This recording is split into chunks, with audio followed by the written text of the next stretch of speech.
The broadcast is now starting. All attendees are in listen-only mode. Hello, everyone. This is Angie Blunden, and I'm assuming that you can all hear me. Would someone please indicate that you can in the question box? Just let me know that I'm coming through loud and clear. Your To sound make clear sure on this that, side, Angie. Oh, Jeremy's got it. He's already told me. You've heard from our presenter here. Well, welcome everyone. I'm so glad that you were able to join us today. This is going to be a fantastic session by Jeremy Scheifling. I'm so excited that he's with us here today. And I just wanted to do a quick introduction. I'm Angie Blunden. I am the Alumni Career Coach, which means that I do provide individual career coaching to all of the Ross alumni, any program. So I'm here if you need me. My contact information is up there on the screen. This is our first webinar for 2019, yay, and we're going to have more that I'm sure you'll be seeing as time goes on.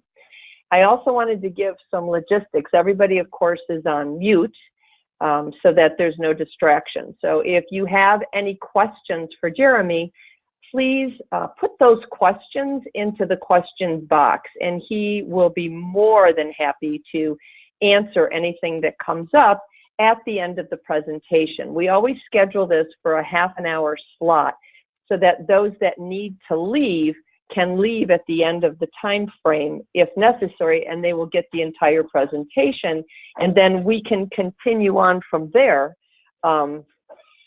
and assist you with any questions that you may have from that point forward. So Jeremy, without further ado, I think I will turn it over to you.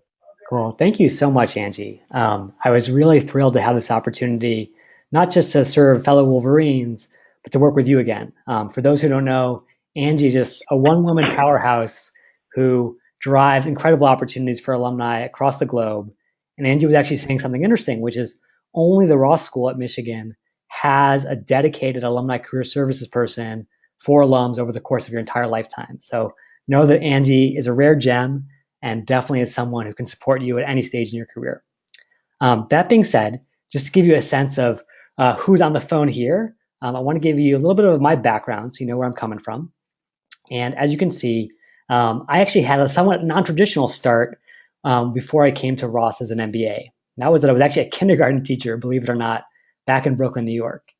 And it was only through coming to Michigan, having this incredible experience, that I was able to unlock my own particular passion for tech careers and opportunities in Silicon Valley. And so from Ann Arbor, I was able to go to Cupertino, spend some time working at Apple, and then later at LinkedIn. And now, most recently, have started my own thing called Break Into Tech, which is to help anyone around the world, even without a computer science background, find your space in this world. It's growing incredibly fast. It's got tons of opportunities and challenges. And I want to unlock that for you today, the same way that Michigan did for me. Now, to that end, the way that I really structured this when I was talking with Angie is that I wanted to make sure I was serving your questions. I'm that typical alum who has a little soapbox pitch about this is why tech is so cool, these are the jobs you should get, but I really wanted to serve you specifically in terms of what's on your mind and what are the roadblocks in your way in 2019. That way we can clear those out and get you launched towards success.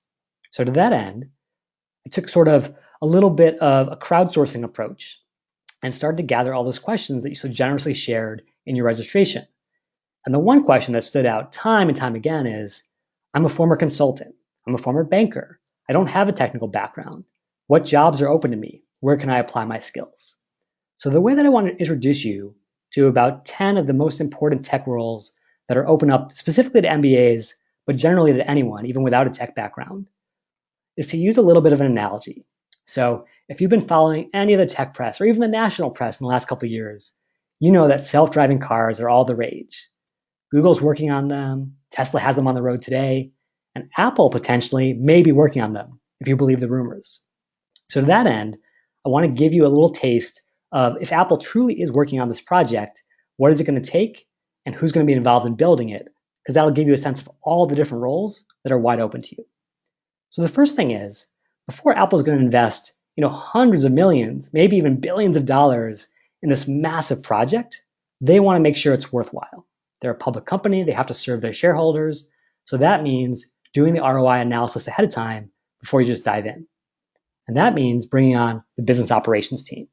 So these are typically former consultants or former bankers with a real specialty for data analysis, for working with executive stakeholders, for providing strategic recommendations.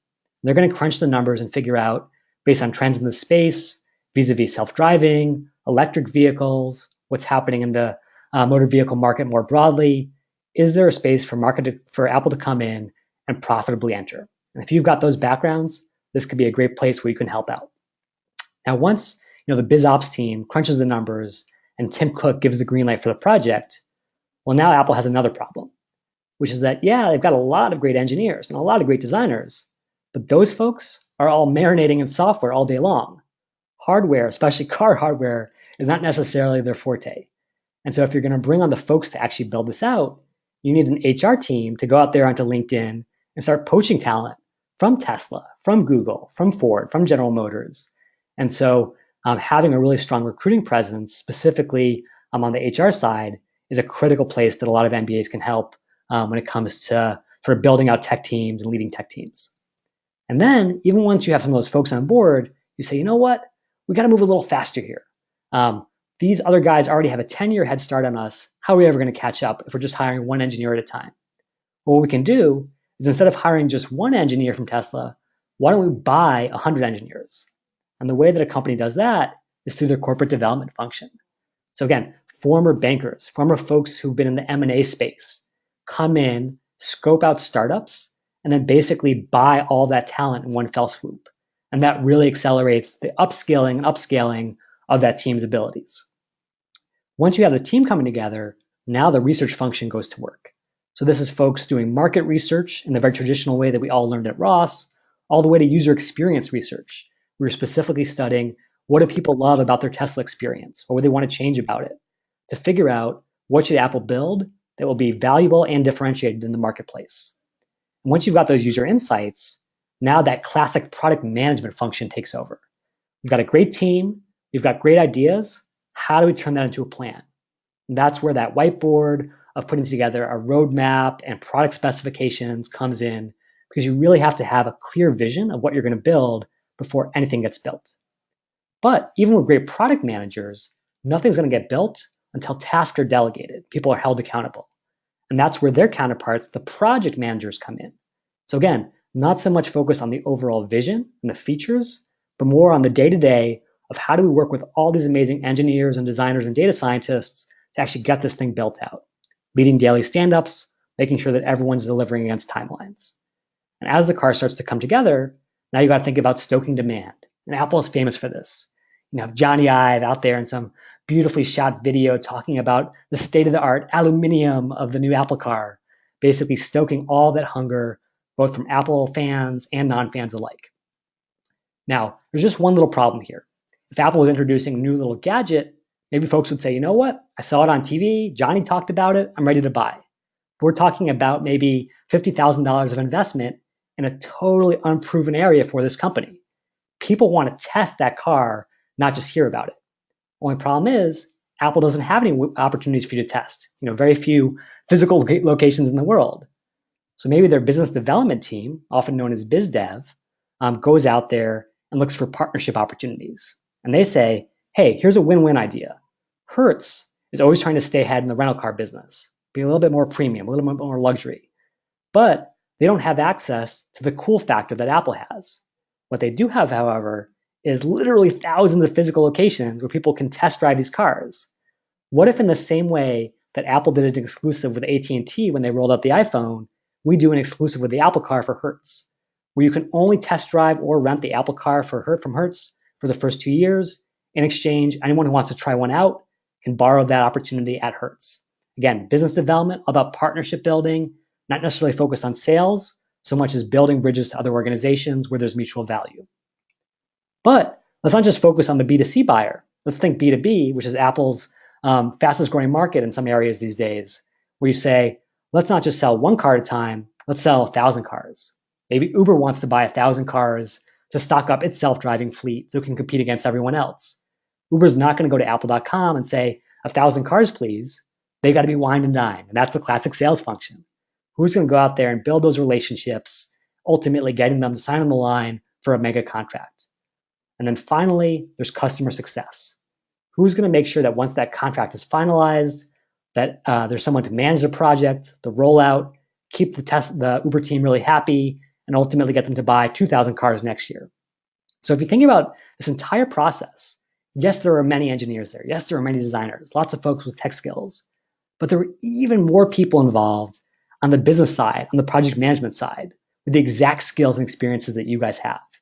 So if you've ever thought to yourself, as Angie was sharing with me before this call, tech seems cool, but I'm at a point in my life where I just feel locked out of it, know that there are tons of folks with the exact same strengths that you have who are applying those skills in this world every day, and many more are needed, especially in this economy. So please consider opportunities like this as you try to figure out your path.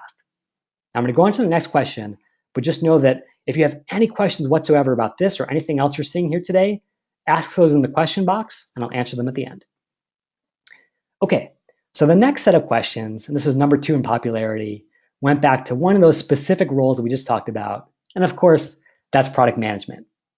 Product management is one of those hot roles that in some ways is like the quarterback of the team, the prom king or the prom queen that everything else revolves around. And that's because in as much as tech companies are product-centric companies, the product manager brings all those parties together and often owns the P&L statement as well. So if you're thinking, how do I get into a PM career, especially given that I don't have any PM experience, I want to actually give you 5 different options to consider as you plan your strategy in 2019. So you've got this chicken and the egg problem. How do I get the experience I need? If to get the experience, I have to have experience. Well, the way you break through is most easily by transitioning internally. So if you're already in a tech role or there's a tech role that's more obvious for you, so for example, you're a consultant, maybe you go do biz ops. You're in finance, maybe you do corp dev. And then what you can do is relatively easily switch internally. And I think this just makes sense intuitively because if you're a hiring manager for a PM team, you're probably going to be pretty skeptical of a total stranger with no PM experience on the outside. But if you've been working with your corp dev partner or your biz dev partner for the last 2 years and that person's been amazing, well, guess what? When that new PM opening comes up on your team, the first person you're going to consider is the person you already know, that trusted confidant. And so I had a good friend at LinkedIn who, as you can see, went right from being a marketing supporter for the product management group focused on growth to being a product manager there himself. Happens all the time. It's the easiest way in, even if it's a little bit slow. If you want to expedite things and you really want to sort of push in the new year, think about some of these opportunities. How can you build out a portfolio of PM experiences that gets you past the recruiter's desk? Well, one way to do that is to find organizations that will give you a chance to volunteer in a high-skilled way to build that portfolio. So for example, a great site called catchafire.org. I used to work with these guys back when I was in the nonprofit sector in New York, and they match really awesome folks on the professional side with nonprofits that need their help. And so maybe you can help them build out a new website or set up their Google Analytics. Whatever you're doing, you're building that portfolio of launching a new product, launching a new experience, getting buy-in from the stakeholders. So a great way to do it, and also to give back to the organizations that you're most proud to support. Another idea is to freelance. There are a million jobs posted on Upwork.com, which is the world's largest freelancing site, just like this one. You know, I need someone to build a website, or I need someone to give me a strategy for my new website. Again, that's product management. Taking a need in the business world and then translating that into specific features and execution on the technical side.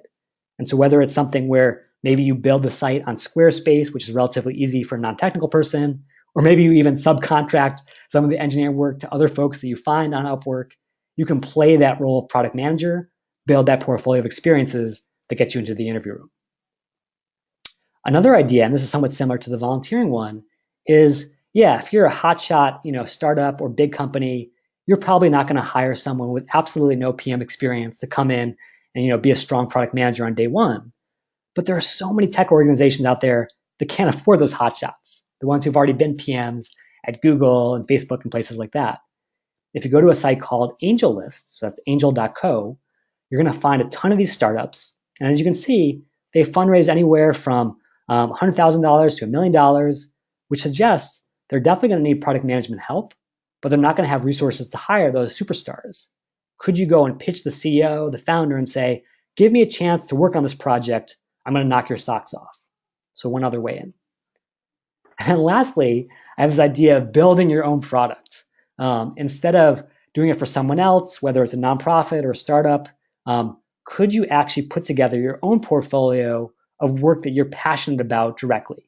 So for example, you go to startupweekend.org, you find the closest startup weekend to you, you work with a team over the course of 72 hours to put together a real product, and you play the role of product manager. That's exhibit A in your case for why you belong in that interview room. So again, whether it's through a lateral transition or through building a portfolio externally to break in, I think all these strategies can help you take that plunge in the new year. Okay, third big question, and there's just one left, and I'm going to take your questions online, is, of course, the classic technical question, which is, if you're on the outside of tech looking in, the first thing that you're going to tell yourself in that mental sort of monologue is, I don't belong here. I don't know how to code. I don't know SQL. I don't even know what SQL is. What should I do? Well, let me give you a little bit of a reality check and then tell you how to think about this. So first of all, you got to understand the market. In 2019, the labor market is just burning up. And sure enough, as you can see on Indeed, across the nation, there are almost 700 product manager jobs that require SQL. So it could be a good thing to learn. Except that there are actually 7,000 plus jobs in that exact space that don't require SQL or mention it anywhere on the job description. And so what that suggests is that the market for this kind of role is less about technical skills and about something else. And to understand what that something else is, you could read a million job descriptions, or you could just peel back the layers of the onion and think about what these jobs are really all about. So we talked about this whole panoply of opportunities from business operations to customer success. But if you peel away those strange, arbitrary titles, what do they really do all day? Well, if you think about it, a lot of these jobs over here on the right-hand side are just about figuring out stuff, figuring out what should we build, or should we greenlight this project? Which organization should we acquire? What do customers care about on the research side? If you look at product management and project management, it's mobilizing people to actually build stuff, taking those insights and doing something with it internally. And then lastly, everything on the left-hand side is basically getting people to buy stuff. So you built something cool, you figured it out. Now, how do you take that to the marketplace and get people to invest? And if you realize that that's really what's driving all of these roles, you're going to understand that technology is only a tool. Yes, SQL can help you a little bit, but it's not the be-all and end-all of these roles. Instead, think about it from the view of the hiring manager, the person who's choosing who's going to be my next PM or product marketer. And what I've actually done for you is on my website at breakinto.tech/how, I've broken down every single one of these roles into the exact skills and needs that the hiring manager is looking for. And you're going to notice that for very few of these roles, this is a technical thing where you have to understand Tableau or you have to understand Python. Instead, it's understanding people, understanding strategy, understanding the business environment. And if you have those skills, lead with those. Don't focus on the rest. Okay, last thing I want to mention here is this sort of next step question of, okay, maybe I broke into a tech company in 2019, or maybe I did in 2018, and I'm thinking about my next step. When do you go from a giant tech organization, the Googles, Facebooks, and Apples of the world, to something smaller, something a little bit faster growing? And what I would suggest is not to think about sort of startups versus giant companies as absolutely different, but instead think about each organization as far as, is it a good fit or a worse fit for me? And the way that I suggest that you do that is to think about it through this prism of work-life balance and size. So this is a little bit of an exercise that I did a couple years back, which is I plotted out roughly on this XY axis how big these organizations are in terms of their employee base, and then also how often the comments on Glassdoor were positive about work-life balance, so that's above the x-axis, and then negative about work-life balance, that's below the y-axis. And one of the first things that stood out to me here was that while I expected there to be a direct correlation between size and work-life balance, so the bigger the company, the cushier it would be, in fact, when you actually think about this and you do that regression, you're going to notice it's all over the map. You have massive organizations like Amazon where employees report terrible work-life balance, whereas you have relatively smaller organizations like LinkedIn where people say, I have a great work-life balance. So what gives? How do you figure out what the sort of trend here? And what I would suggest is, let's do that classic sort of MBA or business school thing of trying to understand the environment that these organizations operate in. So Porter has his 5 forces. I'm going to give you Jeremy's 2 A's, which is audience and adversaries, excuse me. And so what I mean by that is you can start to see a couple of patterns emerge once we group these organizations together. You can say everyone on the sort of negative side of the ledger when it comes to work-life balance tends to play in a B2C space, whether it's a startup like Airbnb and Uber or a big established company like Apple or Amazon. Their primary customers really are the individual consumer. And I think if you sort of put yourself into that consumer mindset, which is what you do every day when you pick up your phone and decide, should I order an Uber or a Lyft, you realize how competitive this space is, where it's hard to have, total lock-in the way you might have with an enterprise customer. Instead, maybe Uber won you over last year, but then Lyft came out with something better this year, and your loyalty just immediately changes. And so B2C is just this very cutthroat space where you're constantly having to fight that battle of evolution and keeping up with the other folks. Whereas on the B2B side, you see a lot of work-life balance. All these organizations, even if they have consumer operations, at the end of the day, make the vast majority of their revenue from enterprises. And what that means is, given long-term contracts and sort of the enterprises world sort of inability to change on a dime the way that an individual consumer can, there's just a little bit of a longer lead time, less day-to-day stress versus the cutthroat world of B2C. So I think that's one of the big drivers. I think another big driver is just about how strong the competition is in a given space. So if you think about Google and search, or Microsoft and operating systems, or LinkedIn and professional networking, these folks have a near monopoly. I know they would never use the M word because that would get them in trouble, but let's be realistic. They basically own their markets for their data or their space or their customers, which means that if you're an individual employee on the inside, you're not going to be fighting every day, scrapping it out to keep those customers. Instead, you've got them locked in for years to come. That's a pretty cushy place to be. On the other side, you've got that fierce competition we were alluding to. Apple versus Samsung, Amazon versus Walmart, Airbnb and Uber versus their upstart competitors. And that means that, again, if you're on the inside, you're hustling, because if you don't eat the other person's lunch, maybe they're going to eat yours. And so the ultimate takeaway here is not to think about it versus startups and big companies, but instead, what external and internal factors have I experienced in the past, and how do those shape my happiness at work?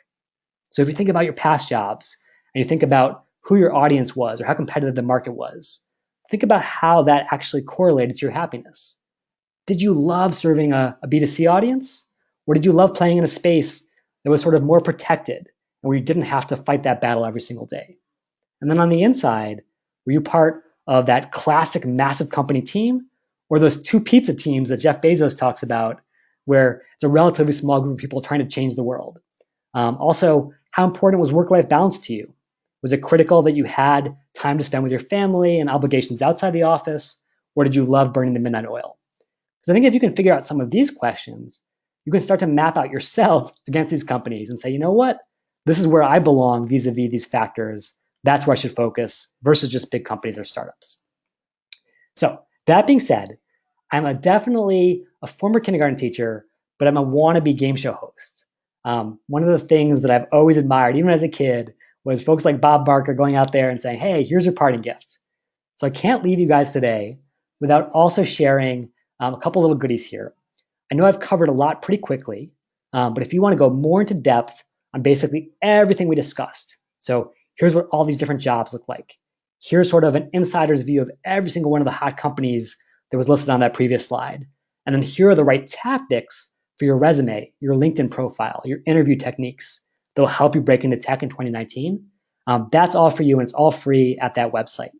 So I'd encourage you guys to grab that.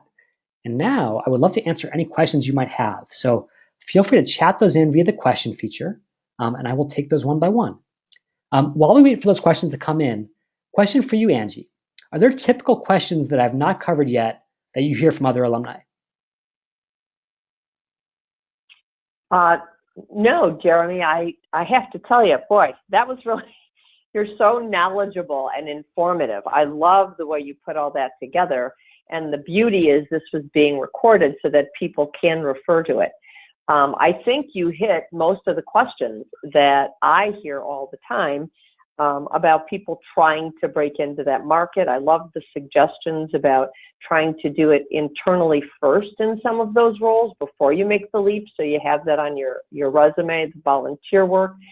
You know, I thought those were a lot of great suggestions. Even, I think we talked a little bit about the ageism, you know, where I'm coming out, you know, to the West Coast and I might be in my mid-40s, and can I do this?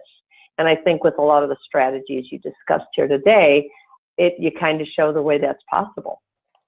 Absolutely. So I'm going to mention two things real quick.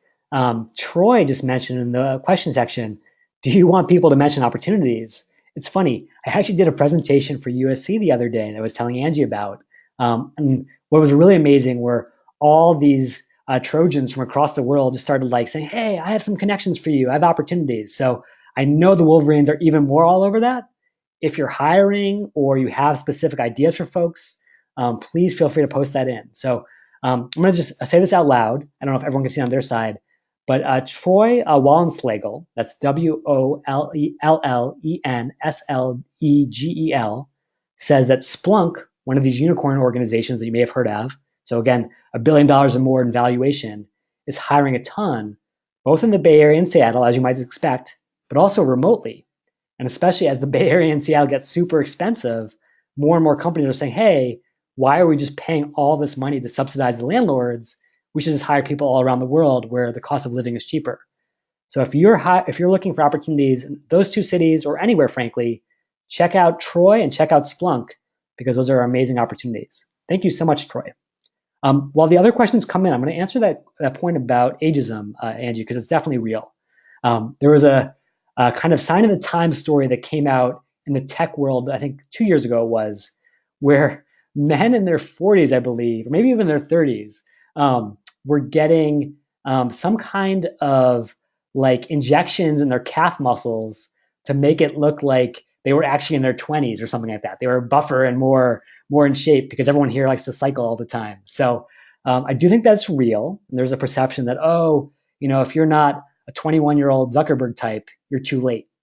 But again, hopefully what I indicated through that initial sort of session is that the folks doing these jobs not only have your skills, but they also have similar experience levels. You know, Apple doesn't bring in 21-year-old kids to crunch the numbers or make a call on $1 billion project. They're bringing in folks with 5 or 10 years of consulting experience, just like a lot of folks on the line have. And so if you're serious about working for an organization that's growing fast, that can invest in great talent, just know they're absolutely looking for folks, not just with skills, but also experience, and that means you. And definitely leverage every aspect of the Wolverine network to break through any kind of bias. So yeah, maybe there's going to be an organization out there where a 23-year-old recruiter says, oh, this person's not my sort of profile or persona for the job. But if someone like Troy goes to bat for you and gets you a referral, guess what? The recruiter doesn't matter. Okay, good questions coming in from the folks here. So Chris says, how do you know which area is right for you? For example, product management versus product marketing. And I agree, those are very similar roles when you boil down their skills. A lot of it is about setting a vision, motivating a team, organizing stakeholders. The big difference that I would say is that product management tends to be more internally focused. Product marketing tends to be more externally focused. What I mean by that is my product management counterparts at LinkedIn spend almost their entire day in the office talking to engineers, talking to executives, trying to make sure everyone was aligned and resources were flowing in smoothly. I spent a lot of my time going out to work with agencies, going out to do market research, going to sort of understand channel partners. And so I think if you find that you love to be that classic project manager who's working internally with a very small, tight team, and you want to do that on a slightly bigger scale with vision and everything else we talked about, project management can be awesome. But if you want to do something that's more externally focused, more about building relationships outside the organization, product marketing can really sort of scratch that itch for you. Great question, Chris. Okay, so Emma asked this question. In some PM interviews, I've been running into the question, do you know how to code? What are some good answers and continuing education advice do you have to answer that question with tech companies? So first of all, I think that in any kind of tech interview or any interview where you're sort of pivoting your career, you always want to lead with confidence. So I don't think you always want to say, hey, I don't know how to code and then be really defensive about it. Instead, I think I might say, I'm really good at working with coders. So for example, I have this experience of, sitting down with a technical team and getting them to be really successful in a short amount of time with limited resources. And now you've reframed it from a weakness, I don't know how to code, forgive me, to a strength of I'm really good at building collaboration. Because at the end of the day, no actually good product manager codes. If you're coding, you're doing product management wrong. You're focused on this micro contribution, whereas you're supposed to be leading the macro. And so if you can focus on why that's so important and why you're so good at it, I think you go from weakness to strength and from no offer to getting one. That's what I would do, Emma. Great question. Okay, I think that might be it. Any final questions, Angie? I don't have any, but Jeremy, I want to thank you again. You always amaze me. You are so well versed with great tips and information, and you make it so easily understandable that this has been phenomenal. I can't thank you enough. You are truly the expert in the area and just tops in my book with your presentations. I mean, the skills, you keep it moving. And thank you. That's all I can say. And to everyone, this has been recorded. You will get the link to the recording because you attended and had registered. It will also be posted on our website. And I want to thank all of you for attending today as well. And you can see it. There's lots of thanks coming in too as well, Jeremy.